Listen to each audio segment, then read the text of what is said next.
What's up, guys? So in today's video I'll be talking to you about basically what I wish I knew before I was pregnant, or what I wish I knew once I got pregnant. The reason why I'm doing this video is because one of my friends just found out she's having a baby. Congratulations to her. And she asked me to send her some things that I wish someone told me. So instead of texting it out, I'd rather make a video about it so everyone can know what I experienced and what I wish I knew. Baby girl, you are so pretty, pretty, pretty, pretty. Baby girl, you are so pretty, pretty, pretty, pretty. The first thing that I wish someone would have told me, or I wish that I knew, was that not everyone's pregnancy, not everyone's labor will be the same. Because if y'all would have seen me, I was on TikTok, I was on YouTube, I was on Instagram, like looking up people's pregnancy routines, looking up people's labor routines and stuff like that. It was very different because with me, when I was pregnant, I didn't want to get up and do anything. I had no energy. So I couldn't record my process because I just didn't have the energy to do it. And my labor was very rare, so they called it abstruse. That's what it's called, abstruse. I had to look it up because I'm like, what does this mean? They called my labor abstruse or something like that.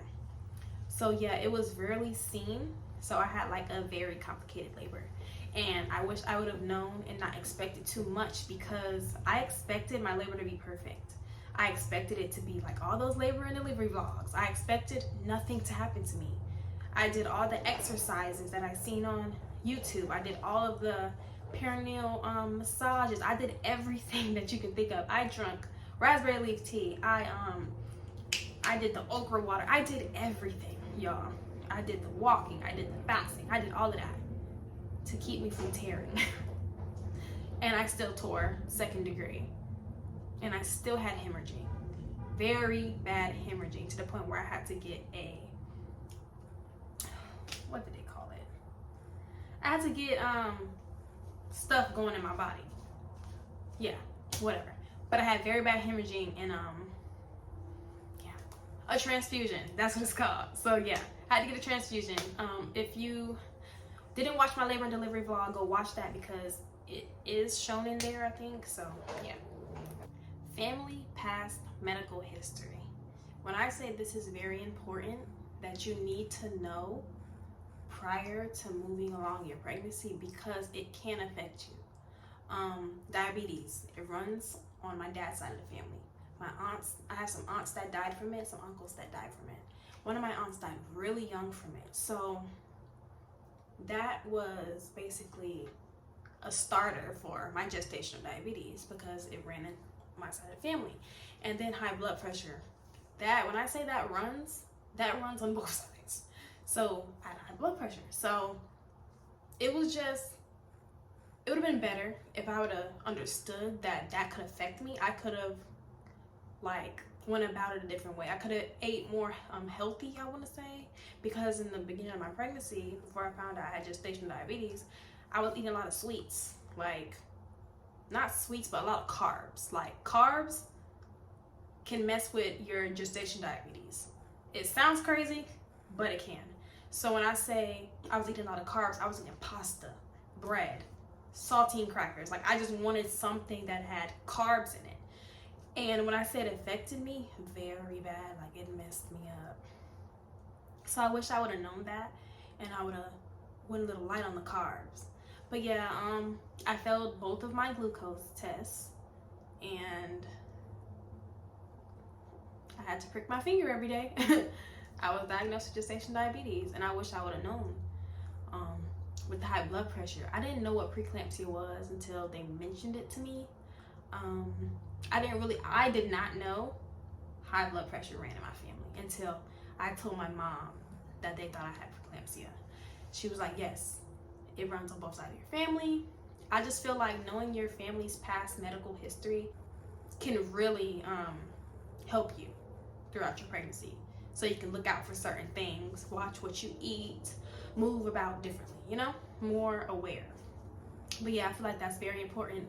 That's probably my top hunger I wish someone would have told me not every mother would have the same cravings or the same appetite, because I was not eating. Like my friend, she's pregnant right now. Like she just found out she's pregnant, so she's about like, I want to say 5 months now. She eats like she's always hungry, you know? But when I was pregnant, I didn't like to eat. Like I did not. Like you would see me snacking, little something here and there, but I wasn't a big eater. Probably because I didn't really have that range that I could choose from, because I was on a diet due to my gestational diabetes. So I wasn't really an eater, and I wish that I was, because I didn't really gain. Like that's another thing, gaining weight. Not everyone is gonna gain weight when you're pregnant. I didn't gain. Like, yeah, when I had the baby, I was all baby. When he came out, I went right back to the same weight. And then I started breastfeeding and I was losing weight. So it's like, it's a lot of things that contribute to eating, you know, and gaining weight. So that was another big one. Breastfeeding. I wish someone would have told me. I wish someone would have told me that not every mom can breastfeed. Not every mom will produce for a long range. Because when I started out breastfeeding, I was doing good. I was doing like 4 ounces this one, 8 ounces this one. So I was doing good with pumping. I was doing good with breastfeeding.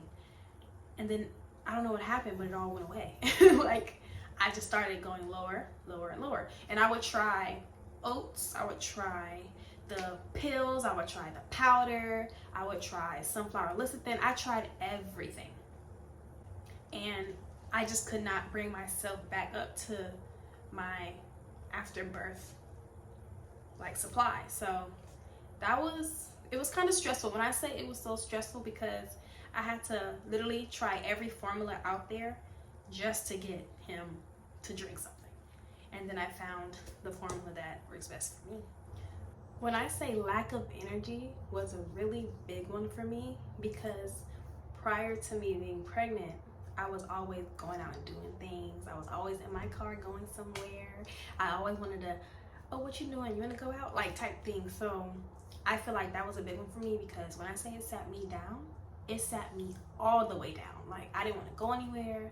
I just wanted to be in my bed, under my blanket, eating my food, watching my shows. Like I was just isolated. And I liked being isolated because it just made me feel warm and fuzzy. I don't know why, but yeah, I did not want to go anywhere. And when we did go places, I would always feel either lightheaded, mood swingy. I would be nauseous, like headaches. Like I just wanted to be home in my bed, just chilling.